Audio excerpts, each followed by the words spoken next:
Hi guys, ഇത് കണ്ടോ? ഇത് ഡെലിവറി എന്ന് പറഞ്ഞൊരു എന്താ പറയണ കൊറിയർ പാർട്ട്ണറിനെയാണ്. ഞാനപ്പോൾ ഒരു മിനി ബേ എന്ന് പറഞ്ഞൊരു ഇൻസ്റ്റാ പേജിൽ നിന്ന് അവർക്കൊരു വെബ്സൈറ്റും കൂടി ഉള്ളതാട്ടോ. ആ പേജിൽ നിന്ന് ഞാൻ കഴിഞ്ഞ ദിവസം ഒരു 2-3 ഡേയ്സ് മുൻപ് ഞാനൊരു ഫോണിൻ്റെ കേസ് ഓർഡർ ചെയ്തായിരുന്നു. ഐഫോണിൻ്റെ കേസാണ്, ഐഫോൺ 17 കേസാണ്.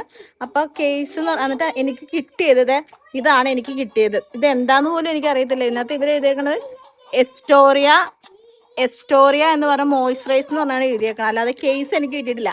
ഞാനിപ്പോൾ അവരെ കോണ്ടാക്ട് ചെയ്യാൻ ശ്രമിച്ചിട്ട് എനിക്ക് കോണ്ടാക്ട് ചെയ്യാൻ പറ്റുന്നില്ല അവരെ. ആ പേജിന്റെ ഡീറ്റെയിൽസും കൂടി ഞാനിപ്പോൾ ഇവിടെ തന്നെ കൊടുത്തേക്കാം. നിങ്ങൾ ആരെങ്കിലും ഈ പേജിൽ നിന്ന് നിങ്ങൾ സാധനങ്ങൾ ഓർഡർ ചെയ്തിട്ടുണ്ടെങ്കിൽ ഇവരോട് തന്നെ ഞാൻ ചോദിച്ചു റിട്ടേൺ എടുക്കാൻ പറ്റുമോ എന്ന്. ഞാൻ അപ്പം തന്നെ ചോദിച്ചു. ഈവൻ ആ റിട്ടേൺ പാർട്ട്ണർ, അതായത് ഈ ഡെലിവറിയുടെ പാർട്ട്നേഴ്സ് ഇവിടുന്ന് പോകുന്നതിന് ഒരു 2 മിനിറ്റ്സിനുള്ളിൽ തന്നെ ഞാൻ അവരോട് ചോദിച്ചു നിങ്ങൾക്ക് ഇത് റിട്ടേൺ എടുക്കുമോ എന്ന് ചോദിച്ചപ്പോൾ അല്ലെങ്കിൽ അവർ റിട്ടേൺ എടുക്കില്ല എന്ന് പറഞ്ഞു. ഞാൻ എന്നിട്ട് ഇവരുടെ പേജിൽ കയറി കോൺടാക്ട് ചെയ്തിട്ടാണ് യാതൊരുവിധ മറുപടിയില്ല. സോ ഞാൻ ആ പേജിൻ്റെ ഡീറ്റെയിൽസ് അടക്കം ഞാൻ ഇവിടുന്ന് ടാഗ് ചെയ്യുന്നുണ്ട്. നിങ്ങൾ ആരെങ്കിലും എന്തെങ്കിലും വാങ്ങിക്കുവാണെങ്കിൽ നിങ്ങൾക്ക് ഇതുപോലൊരു അനുഭവം ഉണ്ടായിട്ടുണ്ടെങ്കിൽ തന്നെ നിങ്ങളൊന്ന് പറയുക, ഷെയർ ചെയ്യുക കേട്ടോ.